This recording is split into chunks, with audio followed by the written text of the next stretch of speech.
इकडे लोकसभा निवडणुकीच्या पार्श्वभूमीवरती आज वांद्रे येथील बीकेसी मैदानावरती इंडिया आघाडीची सभा होणार आहे। या सभेमध्ये उद्धव ठाकरे, शरद पवार, मल्लिकार्जुन खरगे, दिल्लीचे मुख्यमंत्री अरविंद केजरीवाल हे उपस्थित असतील। मुंबईमधील महाविकास आघाडीचे उमेदवार अरविंद सावंत, वर्षा गायकवाड, अनिल देसाई, अमोल कीर्तिकर, भूषण पाटील, संजय दिना पाटील यांच्या प्रचारार्थ ही सभा होणार आहे। संध्याकाळी 5 वाजता या सभेला सुरुवात होणार आहे।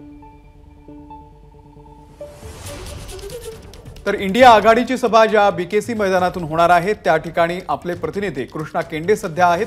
कृष्णा, कशी तयारी करण्यात आलेली आहे इंडिया आघाडीच्या या सभेची?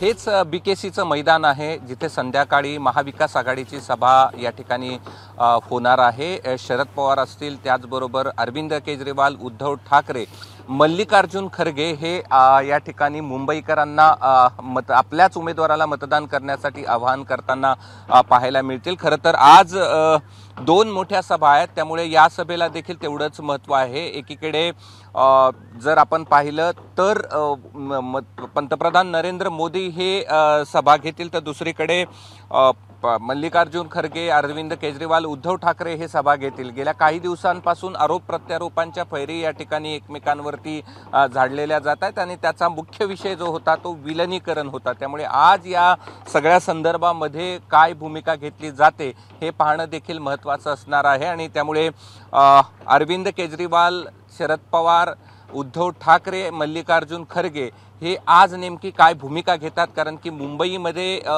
6 या ठिकाणी लोकसभा आहेत आणि त्यासाठी 20 तारखेला मतदान होत आहे आणि त्यामुळे आज 5 वाजता जी सभा होती त्यावरती बरंच काही अवलंबून असेल आणि पहिल्यांदाच अशा प्रकारची एकत्रित सभा मुंबईमध्ये लोकसभा निवडणुका लागल्यानंतर होते आणि त्यामुळे आजच्या सभेला एक विशेष महत्त्व देखील प्राप्त झालेलं आहे आणि त्यामुळे उद्धव ठाकरे या मुंबईमध्ये महाविकास आघाडीच्या सभेमध्ये नेमकी काय भूमिका घेतात हे पाहणं देखील तितकंच महत्त्वाचं असणार आहे। कृष्णा, धन्यवाद दिलेल्या या संपूर्ण माहितीबद्दल। एबीपी माझा, उघडा डोळे बघा नीट।